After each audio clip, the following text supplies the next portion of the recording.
El monstruo levantó la mano dentro de la grieta espacial, donde existía un sistema para corregir automáticamente las fallas. Cuando este fallaba, se activaba una protección que absorbía monstruos sobrenaturales. El demonio abrió la boca y lanzó un grito estremecedor. Las entidades que custodiaban la mazmorra fueron convocadas por el sistema como guardianes. El protagonista frunció el ceño al reconocer al mismo monstruo que había derrotado a Claude y que había aumentado de nivel gracias a ello. El joven se dio vuelta y gritó que el enemigo estaba encadenado, y preguntó si sus compañeros realmente le temían a un enemigo atado. Riefenert entrecerró los ojos y preguntó si de verdad pensaban enfrentarse a esa criatura, diciendo que no tenían ninguna posibilidad de ganar. Edward sonrió y lo llamó un bárbaro que no entendía el honor de un caballero. Explicó que hay cosas en este mundo por las que vale la pena arriesgar la vida. Los soldados cargaron con fuerza mientras el hombre los instaba a demostrar de que eran capaces. El muchacho se preguntaba cómo iban a matar a semejante monstruo. Sijin juntó sus manos y bendijo a sus camaradas. Los caballeros asestaron un poderoso golpe al demonio, deseándole la muerte, pero el monstruo los arrojó de inmediato con una de sus garras. El joven frunció el ceño con desagrado y dijo que ya les había advertido que eso no funcionaría. El guerrero esquivó a un soldado que volaba hacia él. El monstruo seguía lanzando a los oponentes en distintas direcciones. El luchador se preguntaba si de verdad eso les gustaba.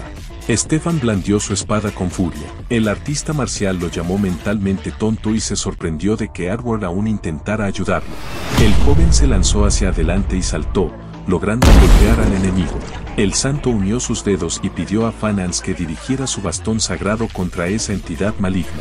Una brillante energía cayó sobre el demonio. El esqueleto abrió la boca de par en par.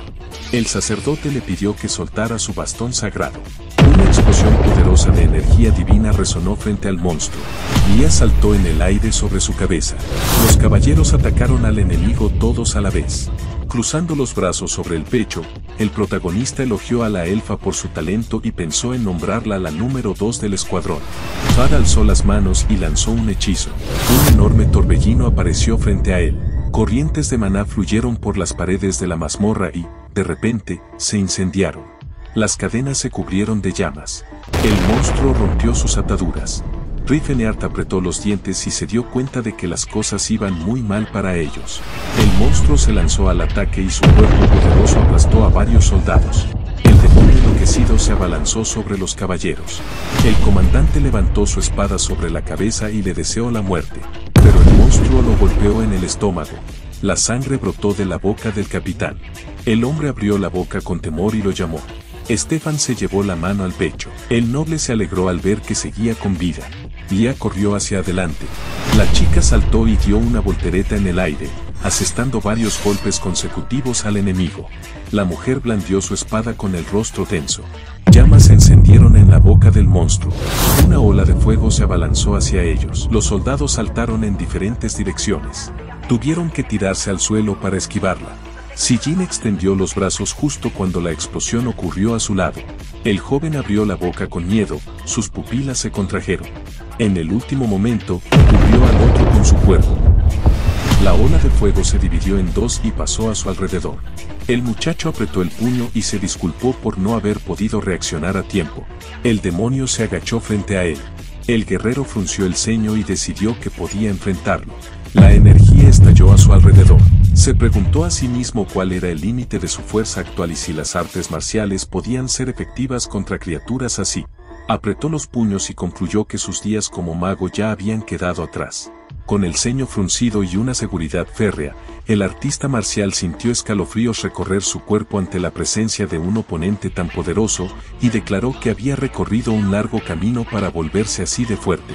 El protagonista asestó dos poderosos golpes a su enemigo. Riefenert se echó hacia atrás para esquivar el ataque. El chico frunció el ceño, sorprendido de que su cuerpo pudiera esquivar con facilidad una espada normal, pero el demonio aún logró arañarlo. El joven apareció detrás del enemigo, pero la cola del monstruo le dejó varios cortes en el brazo. El demonio lo pateó con una de sus pezuñas. La boca del santo se abrió de horror cuando el guerrero fue lanzado contra la pared. El luchador se rascó la parte trasera de la cabeza y dijo que estaba bien. Los ojos del sanador se agrandaron por la sorpresa y se preguntó si eso era el poder del aura. Después de estirar el cuello, el artista marcial comprendió que habría tenido la oportunidad de contraatacar si hubiera resistido el golpe y decidió aprovechar la ocasión para perfeccionar su técnica. El demonio abrió la boca y rugió con fuerza. Entraron en combate cuerpo a cuerpo. La boca de Stefan se abrió de asombro al observar la batalla desde un lado. El comandante se preguntaba cómo un simple plebeyo podía manejar el aura, cuando ni siquiera él había logrado despertarla. El capitán apretó los dientes y cuestionó cómo eso era posible. El monstruo mostró los dientes con furia. El caballero frunció el ceño con temor y se preguntó qué clase de persona era esa. El protagonista lanzó un puñetazo y dio un poderoso golpe. Riefenstahl esquivó el ataque del enemigo. El chico sonrió al sentir la increíble fuerza que había cultivado con tanto esfuerzo. De un solo golpe, el joven le arrancó un brazo al monstruo. Los ojos del demonio se iluminaron. Los guardianes de las ruinas no caían ni siquiera tras recibir heridas graves, porque la mazmorra les suministraba maná de manera constante. Ondas de energía recorrieron el cuerpo de la bestia. El monstruo abrió la boca y escupió llamas. El guerrero se lanzó hacia adelante para esquivar. El artista marcial agarró al enemigo por el brazo, aprovechando para practicar una llave. El protagonista le dio una patada en la cara, sonrió y comenzó a golpearlo en serio. Riefenstahl, con los ojos encendidos, golpeaba al enemigo con furia. Los soldados observaban la pelea desde la distancia, entrecerrando los ojos. El muchacho se dio cuenta de que se estaba dejando llevar, y pensó en usar el cuerno del desastre para terminarlo todo de una vez. El demonio alzó su pezuña. El chico comprendió que no podía usar su habilidad, pues si lo hacía, todo el lugar colapsaría. El guerrero apretó los dientes cuando Tad le pidió que usara su espada y la cubriera con aura. El luchador se dio la vuelta y gritó que no sabía cómo hacer eso. El hombre le preguntó qué quería decir con eso. El artista marcial frunció el ceño y explicó que solo podía cubrir su cuerpo con aura, porque así era la enseñanza de su clan. Sijin abrió la boca y lo llamó, mientras contenía las garras del monstruo. El protagonista se volvió. El muchacho recordó que su cuerpo tenía una alta durabilidad. Riefenstahl apretó los dientes y confirmó eso. El santo unió sus dedos y decidió lanzar un hechizo de restricción. El chico abrió los ojos cuando la bendición de Filamentance cayó sobre su cuerpo. El muchacho apretó los dientes por la tensión. Logró lanzar al demonio por encima de sí mismo. El guerrero liberó sus garras y lo arrojó a un lado. El luchador se tomó la mano, dándose cuenta de que su camarada había usado un hechizo divino no sobre un objeto, sino sobre un cuerpo humano. El sanador cerró los ojos y le pidió a su amigo que matara a ese monstruo. El artista marcial corrió hacia adelante para terminar con todo rápidamente. Le dio una patada al demonio en la mandíbula, luego el protagonista lo golpeó con las rodillas. Riefenstahl lanzó su puño con furia. Durante el ataque, una enorme cantidad de energía estalló desde él. El cuerpo del demonio voló por los aires, se escuchó una explosión de aura. De un solo golpe, el monstruo fue hecho pedazos. El mago se sonrojó al ver a su amigo, que acababa de ganar. El maná fluía por el techo, y de pronto su cadena se apagó. Sijin abrió la boca, sorprendido, y preguntó si eso era todo. El chico le pidió que retirara rápidamente el hechizo. Entonces Stefan se acercó, apretando los dientes. El chico dijo que su guía había hecho un buen trabajo ocultando su identidad y preguntó si realmente los consideraba tan insignificantes. El comandante lo miró desde debajo de sus cejas y dijo que jamás lo perdonaría por pisotear su honor, sugiriendo que había disfrutado observar su pelea desde las sombras. El chico entrecerró los ojos y lo negó, pensando que eso significaba que le importaba lo que ocurría, pero no era así. El guerrero se dio la vuelta en silencio y el capitán le gritó cómo se atrevía a darle la espalda. El caballero intentó atacarlo, pero el luchador se agachó y levantó la espada demoníaca. Stefan tropezó de repente y no logró mantenerse en pie. El chico rodó entre los escombros de la mazmorra. El comandante apretó los dientes y concluyó que el guía había esquivado a propósito. Alzando la espada, el artista marcial dijo que no estaba tratando de burlarse de él y le pidió que tomara lo que vinieron a buscar. El capitán tomó la espada demoníaca. Edward se sorprendió de que aquel hombre fuera tan descuidado con un objeto tan valioso, y comentó que esos eran los privilegios de los verdaderamente fuertes. El protagonista alzó las cejas y pensó que esa arma era de segunda clase en comparación con la que él solía usar. El capitán frunció el ceño con furia. Riefenstahl sugirió regresar al pueblo, ya que no quedaba nada más por ver allí. El pueblo de Catel brillaba bajo los rayos del sol. Sijin llevó sus manos hacia un bebé para sanarlo. El muchacho donó unas monedas a los aldeanos. El chico se sorprendió de su habilidad para hacer negocios y pensó que era una inversión muy rentable, considerando la imagen que ahora se asociaría con la Sagrada Orden de Filinets. La caballería cabalgaba junto a la ribera del río. Sentado sobre su caballo, Stefan dijo que debían descubrir quién era ese hombre. Arwer estuvo de acuerdo con él. El comandante frunció el ceño con severidad y pensó que era imposible que un plebeyo fuera más fuerte que él. El joven subió la colina, sonriendo ampliamente, y dijo que ahora conocería a Cyrus. El luchador miró hacia atrás y preguntó por qué el santo seguía caminando con él. El sanador se le acercó y le dijo que había sacerdotes que viajaban por el mundo mostrando la gracia de Dios. El artista marcial respondió que esos se llamaban peregrinos. El mago apretó los puños y explicó que deseaba volver a la orden sagrada, pero quería probarse a sí mismo como un peregrino. Sijin se sonrojó y añadió que le gustaría estar en compañía del más fuerte de los hombres. El protagonista recordó que Gerard tenía una mirada parecida, y esperaba que aún miraran a las personas de manera diferente. Frunciendo el ceño, Riefenert se preguntó por qué había tanta gente extraña a su alrededor y deseó que el chico lo comprendiera y se alejara de él. Los ojos del santo brillaron. El muchacho lo comparó mentalmente con un botiquín ambulante. Cerrando los ojos, el joven decidió que el sanador no interferiría y dijo que era su decisión seguirlo o no. Mientras caminaban por la colina, el mago le preguntó cómo había entrenado tanto sus abdominales. El guerrero respondió que simplemente arrastraba bloques de hielo y recibía interminables golpes de su maestro. Al caer la noche, la oscuridad cubrió la ciudad. Una luz tenue iluminaba el pasillo del palacio. Alguien preguntó cómo llevaban a cabo las instrucciones. El hombre hizo una reverencia y se disculpó con su maestro. Beret abrió la boca y dijo que los elfos debían ser fieles a sus dueños y entregarse a ellos con alma y cuerpo. El heredero del sindicato se llevó las manos al cinturón, indignado de que su esclava fuera tan ignorante. La chica respondió que había nacido así. El sinvergüenza dijo que su mirada era irritante.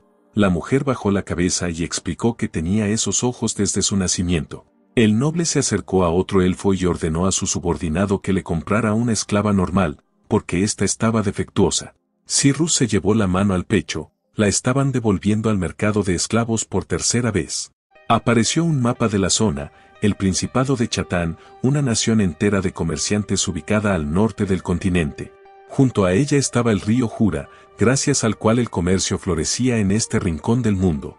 No muy lejos se encontraba la capital, Zeppelin, el corazón de las rutas comerciales.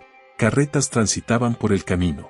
Caminando por la calle, Sijin notó que todos estaban muy ocupados. El protagonista explicó que era un país fundado por comerciantes que compraron tierras al reino de Graeme. Refart frunció el ceño con seguridad y decidió que Cyrus debía estar en algún lugar de allí. El chico preguntó si podían ir un poco más despacio. Los héroes vieron a un noble golpeando a un local. Rick abrió la boca sorprendido y lo acusó de calumniar a la asociación comercial Ruthven. El anciano se cubrió la cabeza con las manos. El hombre le arrojó un puñado de monedas y dijo que eso debería bastar para 30 golpes. La santa corrió hacia el pobre hombre y le preguntó si estaba bien. El sanador dijo que necesitaban contactar a la policía.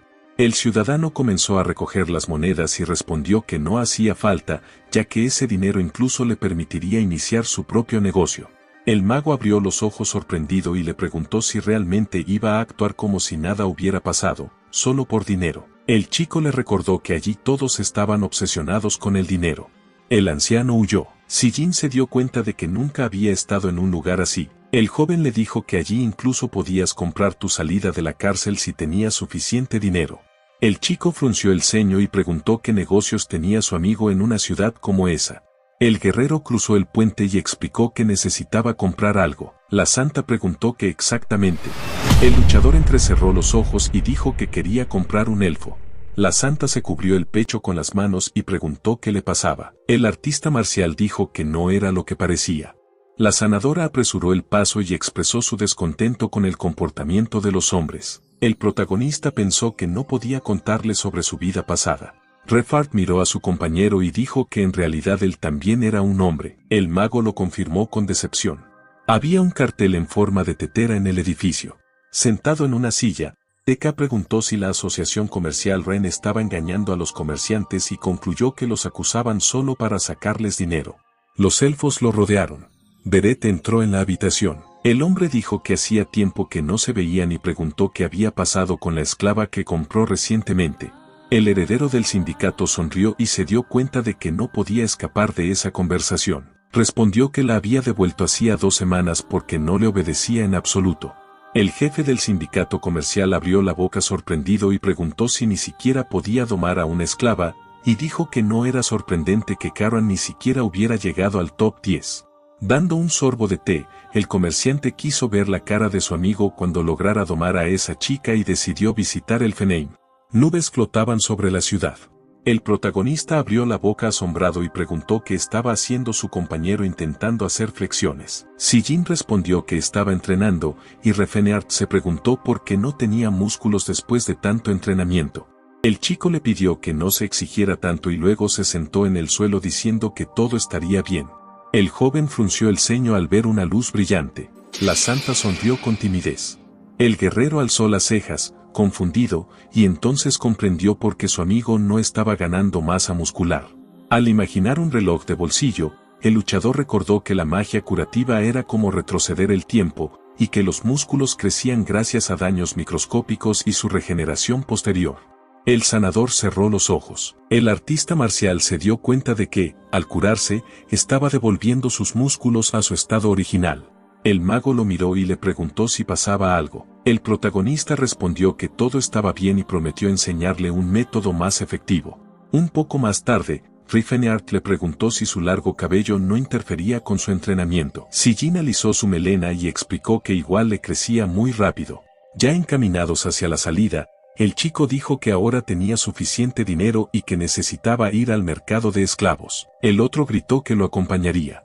Al imaginar a las criaturas encadenadas, el joven pensó que en esa subasta se vendían todo tipo de esclavos, pero los más populares eran los elfos. El guerrero se imaginó elfos y orcos de diferentes edades y categorías, cada uno con su propio precio. Sentado en el sofá, recordó que otra razón de su popularidad era su larga esperanza de vida, y que su adolescencia duraba más de lo normal. La santa le dijo que ese lugar tenía una historia de 300 años. El artista marcial frunció el ceño y pensó que llamar paraíso élfico a un mercado de esclavos era de muy mal gusto. El sanador dijo que nunca había estado en un lugar así. El mago se sonrojó y sugirió que tal vez trataban mejor a los elfos que a los orcos. El protagonista explicó que ambos eran contratos de esclavitud y preguntó si eso les gustaría. Sijin alzó las cejas y se preguntó si vivir bajo la tutela de personas más civilizadas no era mejor que vivir en la naturaleza salvaje. Refeneart entrecerró los ojos y se dio cuenta de que ese era justo el pensamiento común de la mayoría. Mirando hacia adelante, el chico entendió que la mentalidad de la gente no cambiaría tan fácilmente y decidió que debía fundar un nuevo tipo de imperio, distinto al del pasado. Un hombre entró en la habitación y se disculpó por hacer esperar al cliente. Los elfos sonrieron con seducción. El chico cerró los ojos, avergonzado. El comerciante pensó que eso era demasiado para ella y se preguntó por qué llevaría a la chica a un lugar así. Cubriéndose el rostro con la mano, el joven se sintió indignado de que las hadas del bosque hubieran caído tan bajo y preguntó si había entre ellas alguna esclava de piel oscura. El comerciante dijo que su gusto era bastante peculiar. El guerrero se volteó y dijo que no era eso lo que quería decir. La santa preguntó si no era él mismo quien había hablado del daño de la esclavitud. Levantando la mano, el hombre dijo que tenían una esclava de piel oscura y pidió al cliente que lo siguiera. Los héroes salieron al pasillo.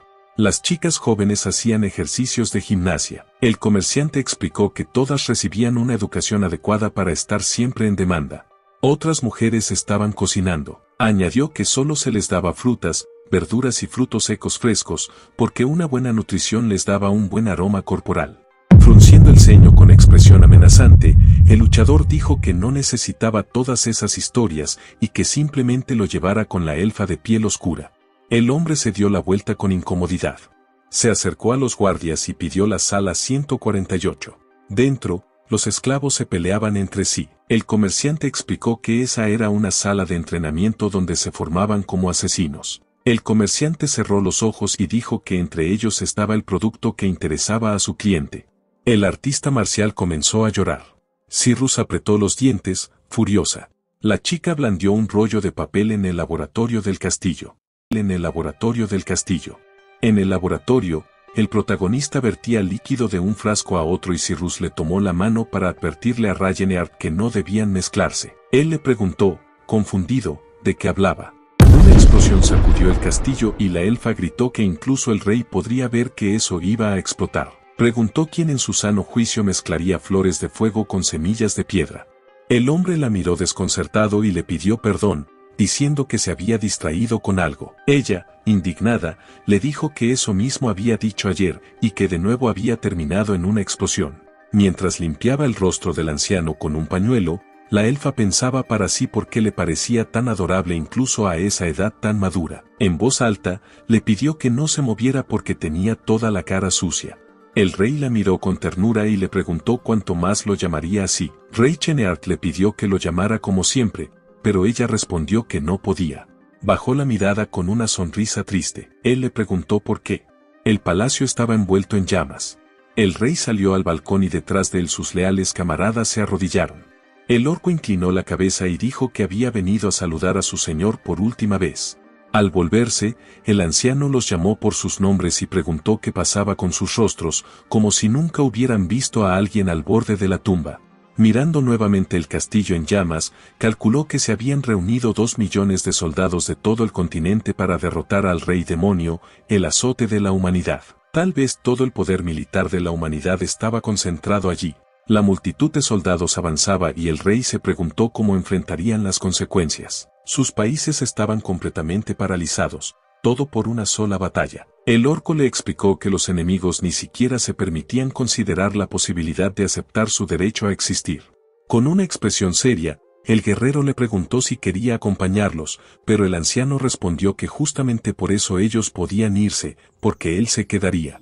El viento agitó su cabello y el hombre pidió a Alpas que aceptara sus disculpas. Incluso con la garantía divina, lo había perdido todo. El enano le recordó que no era una garantía, sino una profecía, pero el héroe respondió que era lo mismo.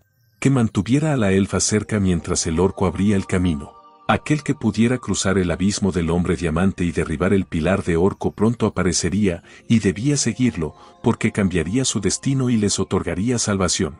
El rey cerró los ojos y recordó que todo lo que hizo fue destruir un santuario, y de pronto los enanos lo proclamaron salvador. No entendían nada de lo que estaba pasando. Dio unos pasos por el balcón y el anciano expresó su esperanza de que algún día pudieran reencontrarse. Alpas dijo que también lo esperaba, les deseó un viaje seguro y les pidió que intentaran sobrevivir. Cyrus se volvió y el hombre le recordó que también era hora de que ella se marchara. Ella respondió que esperaría al señor Ryanair. Mirando a su amada, el rey dijo que nadie sabía lo que el destino le tenía preparado. Si algo le pasaba, esperaba que ella pudiera encontrar a un compañero digno, pero ella replicó que, tal como había dicho, lo esperaría. El rostro del anciano se llenó de confusión. Intentó hacerle ver la situación, pero la elfa gritó que lo esperaría. Una mirada de sorpresa se cruzó con otra llena de determinación. Los amantes se abrazaron. En el presente, Cyrus luchaba con todas sus fuerzas hasta que el comerciante de esclavos admitió con vergüenza que se avergonzaba de mostrarla a los clientes. Era completamente indomable, un producto defectuoso. Ya había sido devuelta 3 veces. La elfa bloqueó el golpe de 2 espadas al mismo tiempo mientras el vendedor continuaba explicando que, aunque era hábil, su carácter era tan terrible que simplemente no había demanda por ella. Era tan difícil de vender que él comenzó a usarla para entrenar a otros elfos. Después de todo, tenían que experimentar el combate real antes de convertirse en asesinos de pleno derecho. El hombre miró al protagonista y le preguntó si aún estaba interesado en comprarla, y él lo confirmó, frotándose las palmas. El comerciante concluyó que ese tipo definitivamente tenía gustos pervertidos y decidió pedir 100 monedas más. Los pervertidos siempre iban en su propia onda, y dijo en voz alta que el comprador tendría que pagar 300 de oro. Sijin miró al hombre con sorpresa y comentó que 300 era muy barato, a lo que el comerciante repitió que el producto era defectuoso y admitió que ni siquiera estaba seguro de si debía venderlo. La elfa miró a Ryanair y le preguntó si él era el nuevo amo. Frunciendo el ceño, el joven trató de imaginar cuánto había sufrido esa chica para tener tantas cicatrices. El héroe se quitó la chaqueta y el comerciante de esclavos ofreció llamar a un sacerdote para sanar sus heridas, pero él respondió que no era necesario y le pidió a su compañera que lo ayudara. Echando la chaqueta sobre los hombros de la chica, el guerrero le pidió que se la pusiera por ahora, ya que hacía bastante frío afuera, y le preguntó si tenía nombre. Ella respondió que no. Envolviendo una bufanda alrededor del cuello de la elfa, el chico le sugirió el nombre de Cyrus. Ella respondió que lo entendía, y cuando le preguntó si le gustaba, simplemente dijo que lo recordaría. El joven abotonó la chaqueta de la esclava y dijo que, desde ahora, su nombre completo sería Cyrus Valencia. Ella le recordó que a una esclava no se le daba apellido y preguntó si ese era el suyo, a lo que él respondió que no, que era su apellido personal y que no debía olvidarlo.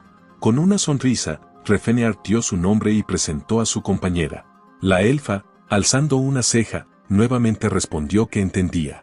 Ese mismo día, el comerciante de esclavos miró al cliente con sorpresa y respondió que si hablaba de la número 148, ya había sido comprada. El rostro de Trix se tornó gris de ira cuando el hombre añadió que había sido vendida hacía aproximadamente una hora. Frunciendo el ceño con disgusto, el hombre gordo supuso que había sido Beret, quien se dio cuenta de que él planeaba recomprar a la elfa. El comerciante levantó las manos y dijo que no era así, que el comprador era un joven al que nunca había visto antes. Cuando le preguntaron su nombre, respondió que había pagado en efectivo, así que no se lo había pedido. Con las manos en la cintura, el jefe de la asociación comercial preguntó quién llevaría tanto dinero en efectivo para comprar una esclava elfa, y el hombre explicó que no es como si el precio fuera estándar, después de todo, era un producto de baja calidad. El comerciante recordó el rostro del cliente cuando el hombre gordo le pidió una descripción y dijo que era un joven de complexión fuerte, se podía entender con solo verlo. En ese momento, la recién nombrada Cyrus miraba su nuevo atuendo con sorpresa. Frotándose la barbilla, Refeneart decidió que por ahora se conformarían con eso, y más adelante le compraría un mejor equipo. En la calle, el protagonista se volvió hacia la chica y le preguntó si quería comer, a lo que ella respondió que seguiría la voluntad del amo. Él añadió que no podía llamarlo amo, a lo que ella preguntó si entonces la devolvería. La elfa miró al nuevo amo confundida, y cuando él objetó que no era eso lo que quería decir, ella se quedó pensando en lo que estaba pasando con ese hombre. Primero la envolvió con una capa, luego le compró ropa buena, y la trataba como a una chica humana normal.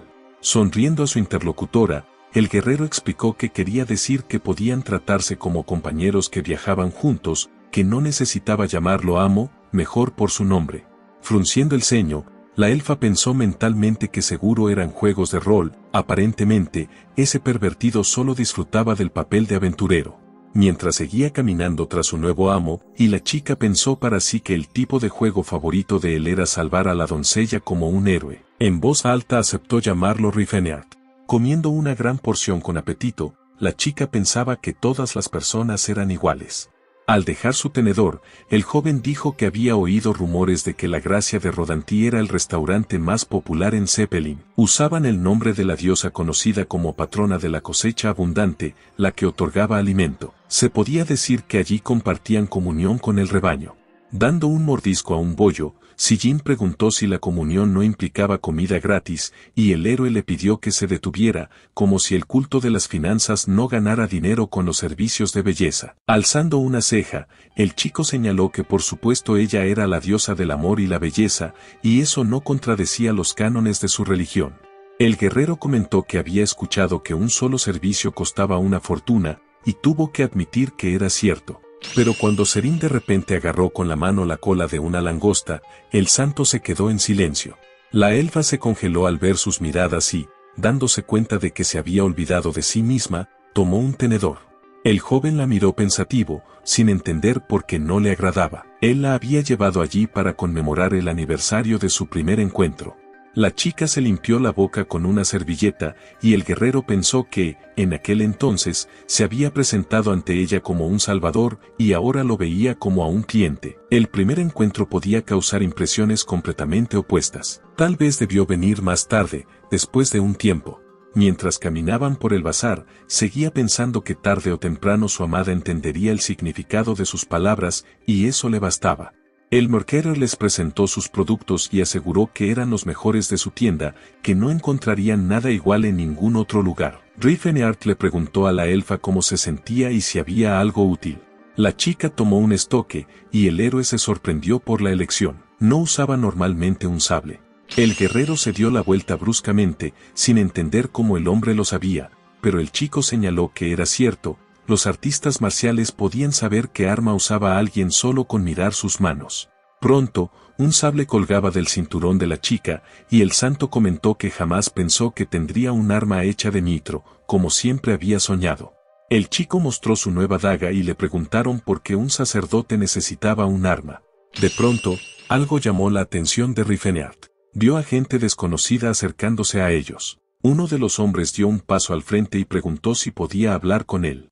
El chico frunció el ceño y preguntó de qué se trataba. Con el rostro tranquilo, el extraño dijo que un aristócrata famoso quería quedarse con esa elfa. La chica lo miró con ojos amenazantes y el protagonista respondió con firmeza. Haciendo una reverencia y extendiéndole una carta, el hombre explicó que el comprador estaba dispuesto a ofrecer un buen precio por la esclava y que si él quería, podían reemplazarla por otra de mejor calidad. Le pidió que la leyera. Imponente, el joven respondió que no estaba interesado. El mensajero preguntó si debía tomarlo como una negativa y recibió una confirmación. Frunciendo el ceño, el hombre supuso que el guerrero no comprendía y dijo que su amo le ofrecía un precio justo. Comenzando a enfadarse, el héroe objetó que sí entendía, pero que simplemente no le interesaba. Dándose la vuelta, el mensajero concluyó que su interlocutor era obstinado y que, en ese caso, no le dejaba otra opción. Asumiendo que el joven estaba atraído por la elfa, Ryfenard se puso las manos en las caderas y se preguntó en voz alta qué le importaba eso a ese hombre. El joven sacerdote lo encontró divertido. Esa misma noche, en la mansión del jefe del gremio comercial, Teka frunció el ceño y preguntó por qué su subordinado había regresado con las manos vacías. Haciendo una reverencia, el hombre explicó que un tonto no la vendería, sin importar el precio. Tenía ideas muy ingenuas sobre el mundo. A eso, el gordo le ladró que debería haberlo solucionado simplemente untando monedas encima. El otro le objetó que había demasiados ojos presentes y que era mejor adherirse a las normas de decencia. Sonriendo con malicia, Ramán dijo que quería esperar el momento adecuado para robar a esa elfa y luego dirían que estaba muerta. Ofreció pagar el doble de lo que se vendía la esclava, que de por sí estaba siendo rematada por una miseria, así que seguiría saliendo barata. Con una sonrisa satisfecha, el jefe de la asociación comercial admitió que era tentador y le permitió llevarse a Sorlandes con él. De todos modos, andaba por ahí sin hacer nada, y ya era hora de que empezara a ganarse el pan. A la mañana siguiente, en la posada, un montón de monedas de oro estaba esparcido sobre la cama. Cruzado de brazos, Ryfenard reflexionaba que había reunido 2.000 monedas de oro, lo cual parecía más de lo que pensaba, aunque no era tanto si consideraba su plan de fundar un nuevo imperio. Mirando las monedas, pensó que valdría la pena intentar invertir ese dinero en vez de andar cargando con ese peso para nada. Visualizando un mapa de las tierras vecinas en su mente, recordó que en el reino de Croins pronto estallaría una hambruna. Un país de terratenientes donde, gracias a la tierra fértil y a las abundantes cosechas otorgadas por la diosa de la tierra, Rehena, nunca se habían preparado para una escasez. Frotándose la barbilla, el joven añadió mentalmente que la próxima primavera la hambruna traería una ola de muertes y horribles imágenes de padres comiéndose a sus propios hijos. Invertir ahora en grano parecía una elección sabia. Frunciendo el ceño, el guerrero pensó en las primeras uniones comerciales que se le vinieron a la mente, Rofan, Querrión y Taen. Primero que nada, no pensaba invertir en la primera bajo ninguna circunstancia, ya que su fundador había acosado a Cyrrus en su vida pasada. Si debía elegir entre las otras dos, prefería la tercera, la unión más grande especializada en la venta de grano y principal competidora de Rene, la Unión Comercial Taen. Sibyl se rascó la nuca murmurando sobre los malditos de Raline, que habían decidido vender mijo a mitad de precio. No les importaban las normas generalmente aceptadas, y aún así seguían siendo la segunda unión comercial más grande del continente. A ese ritmo perderían a todos sus socios. Era necesario considerar todas las ofertas de intercambio lo antes posible para resolver la situación.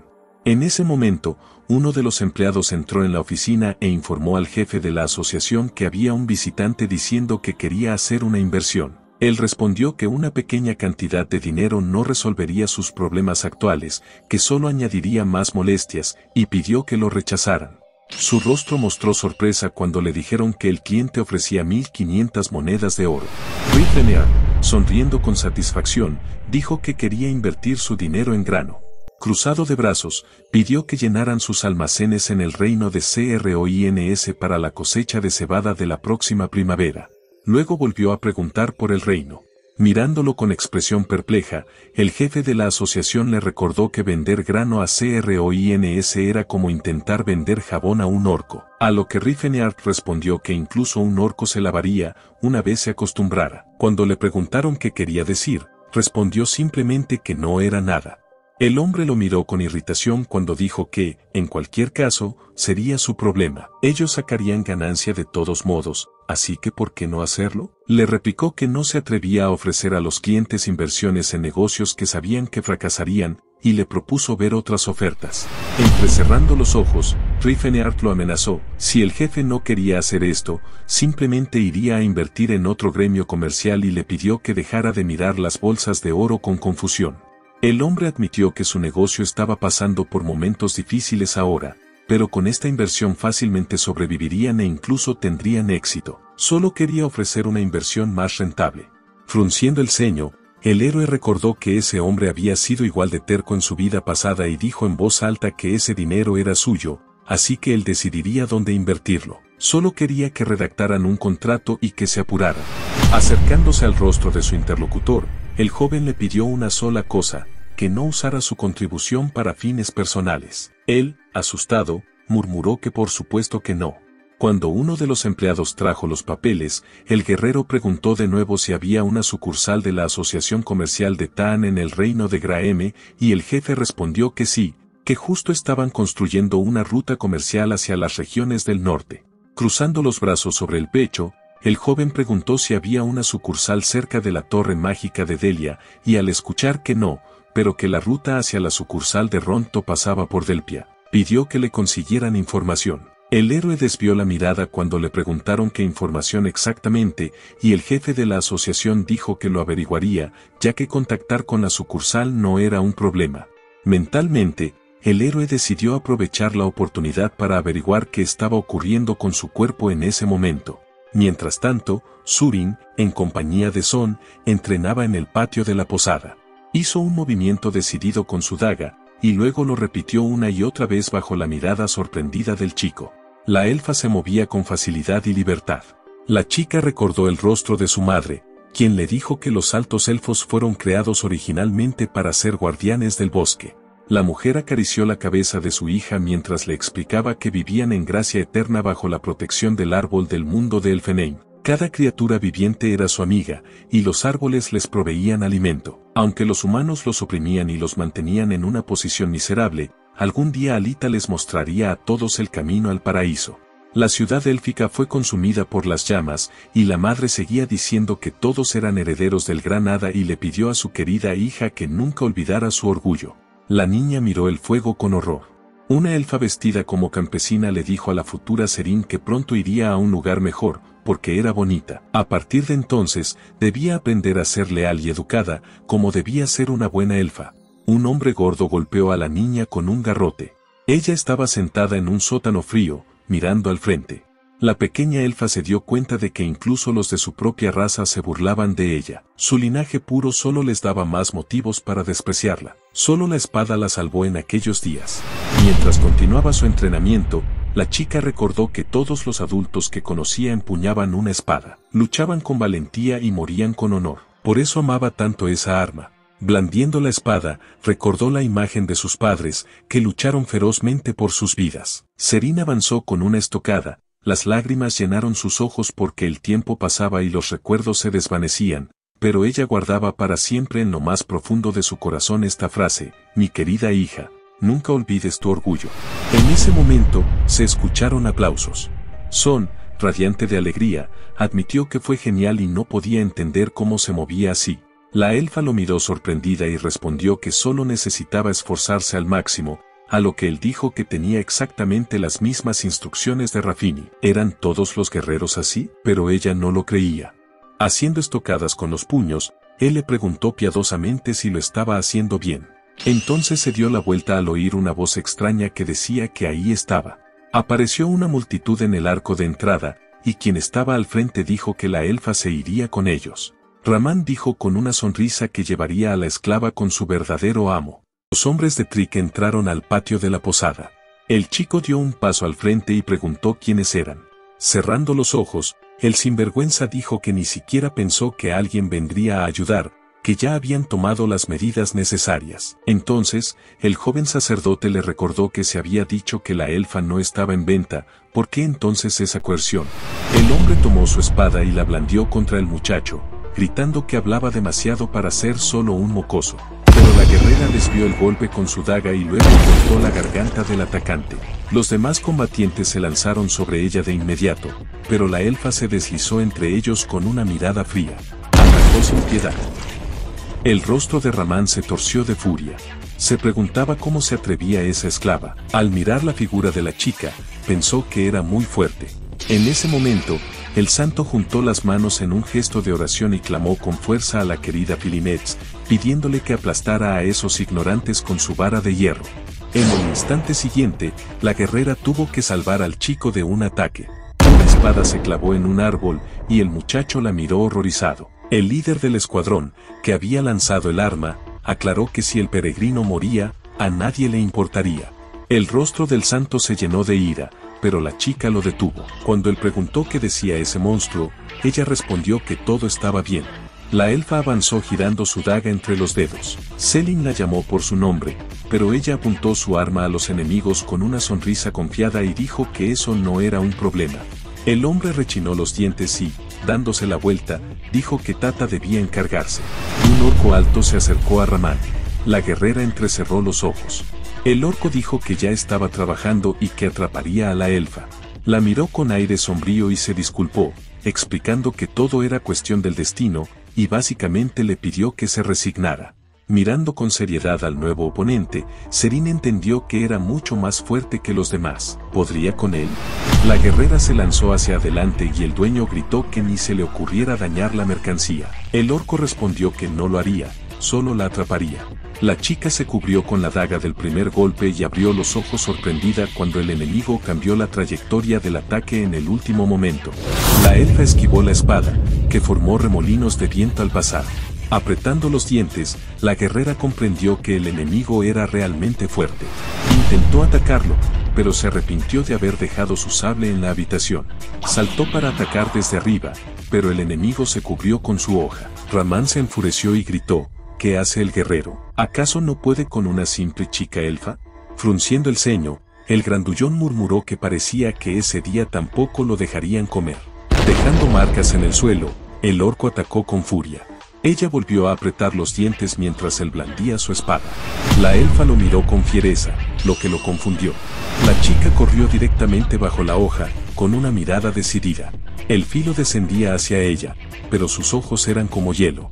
El orco se dio cuenta de que la guerrera no esquivaría. Tal vez algo andaba mal. Tuvo que retirar el arma abruptamente, y una sonrisa se dibujó en el rostro de ella. Entonces, le clavó la daga en el cuello. Apretando los dientes, el orco comprendió que casi la había matado. Se preguntó qué habría hecho si no hubiera cambiado la trayectoria, y la elfa pensó que confiaba en que él lo haría a tiempo. Serín se giró al escuchar el grito del chico, que preguntaba si podría bloquear cuchillas lanzadas. Ella respondió que probablemente sí. Juntando de nuevo sus manos en oración, el joven santo gritó que creía en ella. Ramán lanzó un cuchillo arrojadizo, maldiciendo al chico. El arma voló hacia el joven sacerdote, y el hombre le recordó que le había dicho que se quedara quieto. Pero una elfa apareció de repente frente al rezante sillín y volvió el cuchillo volador con el suyo propio. En ese instante, la figura de su deidad apareció sobre el muchacho, mientras él pedía a Santa Felinance que aplastara a esos bastardos con toda su fuerza. La guerrera abrió la boca, pero el villano también lo hizo. Una vara de hierro cayó con estruendo sobre los enemigos. El golpe levantó una nube de polvo en el patio de la posada. El muchacho corrió, gritando que aunque el poder divino estaba destinado a luchar contra demonios y muertos vivientes, esta vez les ayudaría a ganar tiempo, lo que significaba que debían correr de inmediato. Y la elfa lo entendió perfectamente. Sujetando al santo por el cinturón, lo llamó por su nombre. Luego arrojó su daga, que se clavó en la pared. La guerrera apoyó su pie en la hoja, usándola como trampolín para impulsarse en un salto. Presionando al chico contra su pecho, la elfa se lanzó por la ventana, rompiendo el vidrio con su cuerpo. Señalando la ventana, el villano ordenó a Talcat que lo siguiera rápido. El hombre se giró y preguntó si otra vez habían arruinado todo por culpa de una sola elfa, provocando semejante desastre. El líder del escuadrón se justificó diciendo que era más fuerte de lo que había imaginado. El anciano sonrió burlonamente y comentó que ni siquiera tal había podido capturarla, preguntándose cómo era posible que una esclava peleara en igualdad de condiciones con un orco guerrero experimentado. Sorlandes colocó su mano sobre la empuñadura de su espada y concluyó que era su turno. Preguntó dónde había desaparecido el objetivo. En cuanto el sinvergüenza señaló una dirección, el espadachín se iluminó y rápidamente se elevó por los aires. Pronto, la punta de su bufanda desapareció por la ventana rota. Ramán observó sorprendido cómo el guerrero ascendía con un solo salto. El anciano miró el pasillo y murmuró que lo habían perdido. El líder del escuadrón apenas logró recordar que el espadachín tenía un aura. Este sonrió, murmurando que la querida esclava podía esconderse cuanto quisiera. Mientras tanto, Sirin y su compañero corrían por otro pasillo.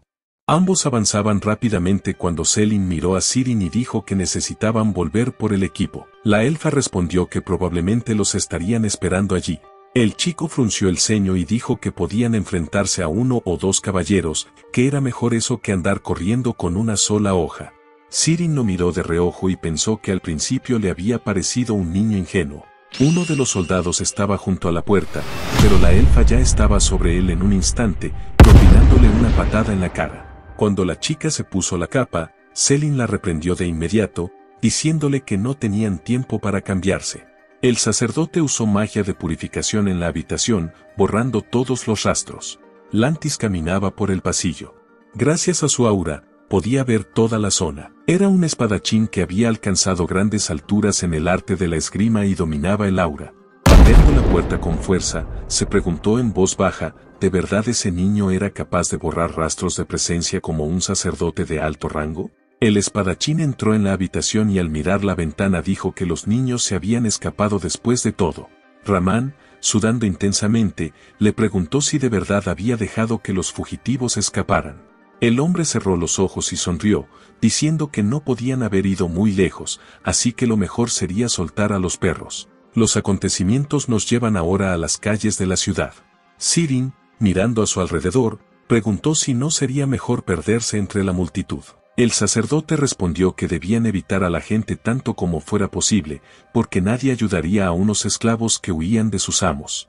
Jadeando y sudando, Sijin pensaba que ni siquiera la Sagrada Orden los ayudaría ahora. Finalmente comprendía por qué los peregrinos morían como moscas. Apretó los dientes, dándose cuenta de que si volvía ahora, caería otra vez bajo su poder, y juró que nunca volvería. Levantando las manos, Sijin murmuró que si el señor Rifeneart estuviera allí, todo ya se habría resuelto. La elfa lo escuchó y preguntó, incrédula, ¿de verdad el maestro era tan fuerte? Sijin no respondió. Juntó las manos y comenzó a recitar una oración. Las plumas del destino comenzaron a girar alrededor del muchacho. Un momento después, ráfagas de viento recorrieron las paredes de los edificios por el uso del tenedor del destino. El amor puede forjar el destino a partir del azar, un encuentro casual se convierte en destino. Un hombre conoce a una mujer y dice que su encuentro fue como un milagro, al final, se casan. Eso es destino. La probabilidad puede ser diminuta, pero con una bendición se convierte en certeza.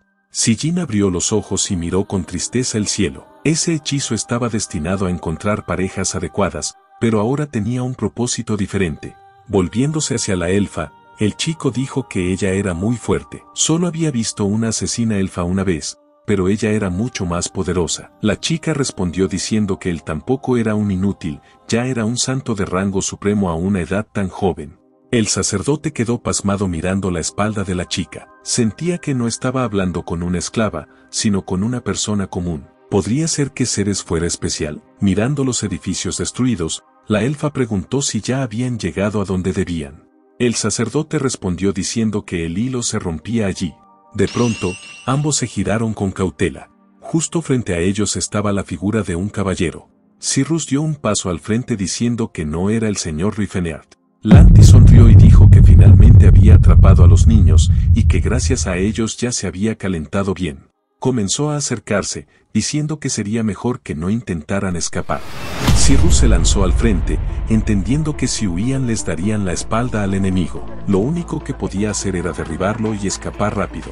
Lantis esquivó fácilmente su espada, apareciendo detrás de ella. Dijo que tenía buenas habilidades y que era bastante talentosa.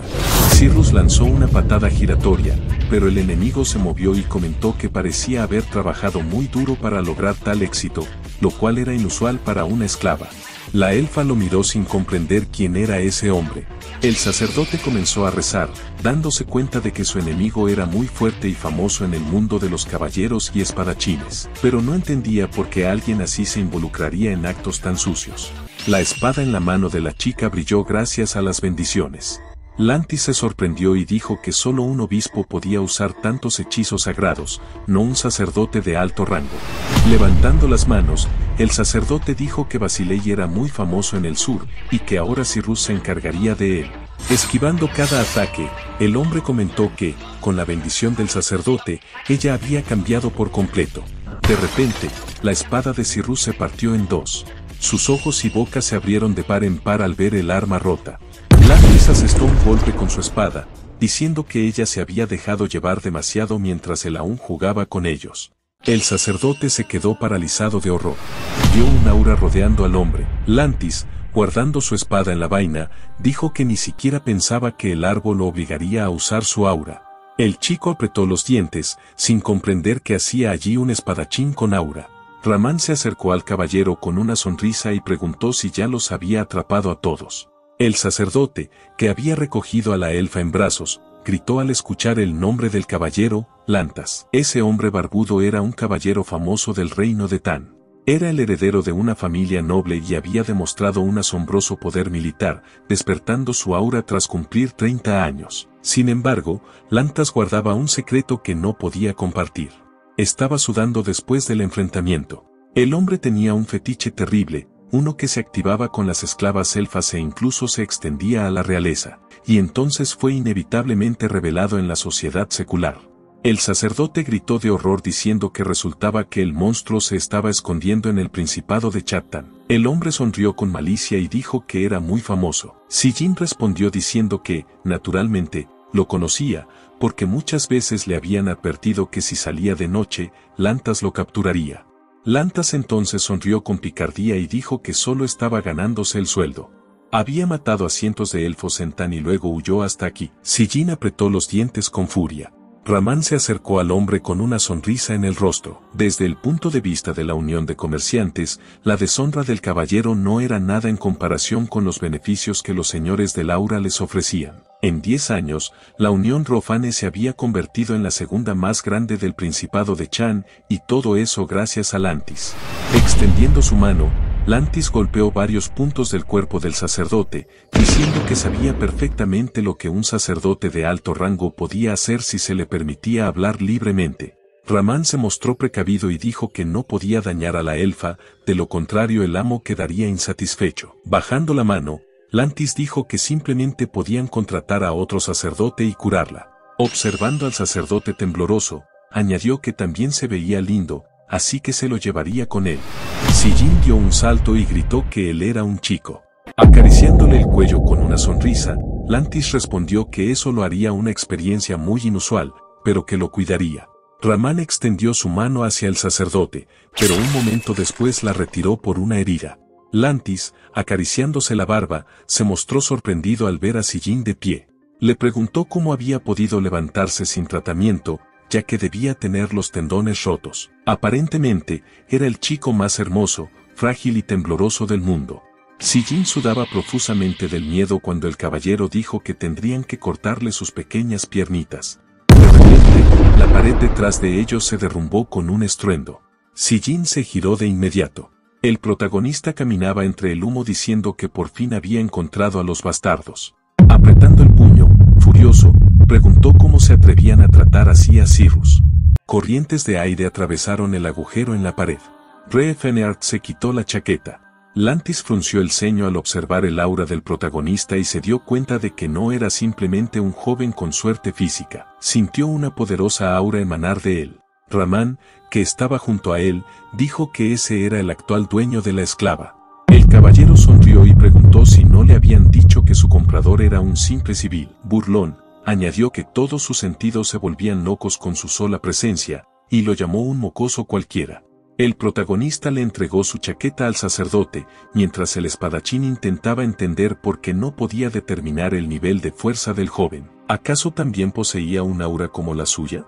Agarrando el mango de su espada, el hombre dijo que hacía mucho tiempo que no se encontraba con alguien tan fuerte como él. Reefeneard sonrió y alzó la mano, diciéndole que ni se le ocurriera hacer discursos caballerescos siendo un sucio viejo pervertido. Lantis sonrió y desenvainó su espada. El protagonista apretó el puño. Un momento después, se lanzó al ataque. El espadachín blandió su espada. Dos auras chocaron intentando perforarse mutuamente. La explosión del impacto destrozó la losa bajo sus pies. El rostro de Reefeneard se torció de asco. Apretó los dientes y contraatacó con un golpe. Lantis sonreía ante su oponente. Se habían enfrentado muchas veces, pero no podían hacerse daño el uno al otro. Ramán se cubrió con el brazo y gritó que, si alguien intentaba escapar y quedaba entre ellos, moriría fácilmente. Sijin, sin prestar atención a la batalla, estaba curando a la elfa. Ella giró la cabeza y preguntó si el señor Reefeneard también poseía un aura. El sacerdote se mostró sorprendido y dijo que no se lo había contado. Los ojos de la chica se abrieron como platos, reflejando asombro. Reflejando el ataque y apretando los dientes, Lantis se dijo a sí mismo que ese no era el nivel de alguien que acababa de despertar su aura. El espadachín agitó la mano y lanzó arcos de aura hacia su enemigo. En el camino, el aura se curvó, cambiando la trayectoria del ataque. Reefeneard se giró y bloqueó el aura enemiga a su espalda. Lantis alzó su espada, sorprendido por lo hábil que era el chico en el control del aura. Realmente había despertado su aura en la adolescencia, pero ¿conservaba ese rostro juvenil a sus 40 años? Sudando intensamente, el hombre murmuró que todo eso era una maldita locura. El protagonista agitó sus manos y repelió otro ataque. Frunció el ceño y comenzó a enfurecerse, sin entender cómo ese pervertido que se atrevía a tocar a Cyrus tenía semejante fuerza y habilidades. Repeliendo cada ataque del enemigo, decidió golpear a quien afirmaba que las artes marciales forjaban el carácter correcto. Lantis se subió a uno de los pilares. El hombre frunció el ceño cuando su oponente desvió su espada solo con un movimiento de mano, lo cual era increíble. Bajando la espada, le preguntó al chico si realmente era discípulo del rey de las artes marciales, Gerard. Reefeneard no respondió, manteniendo el ceño fruncido ante su enemigo. Lantis lo observaba, con el aura girando a su alrededor, y preguntó por qué se preocupaba tanto por esa esclava si era tan poderoso. Reefeneard liberó su aura lleno de rabia. Gritó con furia que aquellos a quienes llamaban esclavos también tenían sentimientos y voluntad. Una corriente de aire golpeó el cuerpo del espadachín.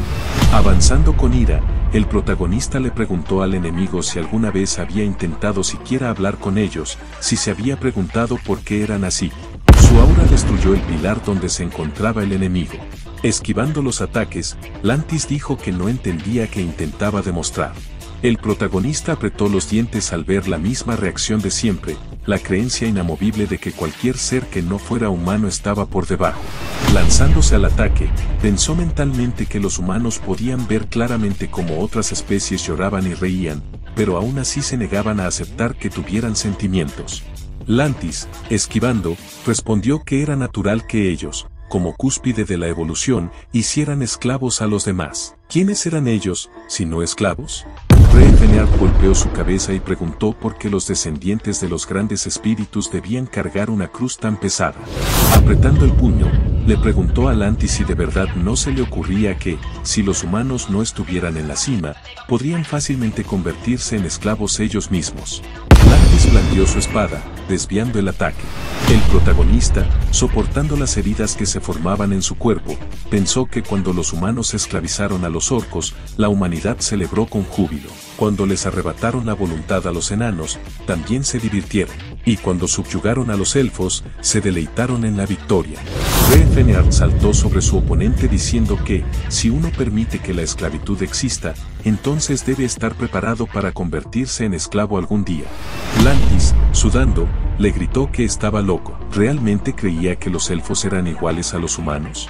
El hombre saltó hacia atrás, evitando el golpe del protagonista. Fëanor se levantó y corrió hacia él gritando que Cirrus no era una esclava. Lantis esquivó el golpe, apretó los dientes y contraatacó. Sus auras chocaron, y el cuerpo del espadachín se dobló. El protagonista lo golpeó con el pie. Estaba decidido a romper ese círculo vicioso, porque si no se intentan cambiar las ideas falsas, un día todos vivirán con miedo. El cuerpo de Lantis se estrelló contra la pared. El hombre apretó los dientes por el dolor. El protagonista apareció a su lado en un instante. La sangre fluía por su rostro fruncido. Iba a arreglarlo todo, a poner fin a la esclavitud. Lantis miró al guerrero con miedo. Fëanor golpeó su cuerpo. El espadachín escupió sangre. Su cuerpo fue empujado con violencia. Fëanor atravesó el muro. El espadachín voló a gran velocidad hacia otra pared. Apretando el puño, el protagonista dijo que cambiaría este mundo sin importar qué, para que nadie volviera a llamar esclavo a Cir. La elfa que estaba detrás lo miró con la boca entreabierta por la sorpresa cuando el protagonista dijo que, por el bien de Cir, cambiaría este mundo entero.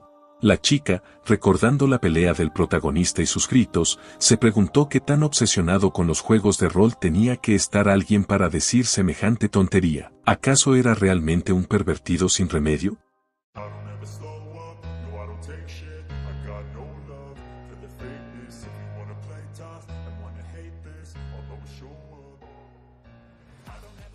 I don't ever slow up, no I don't take shit, I got no love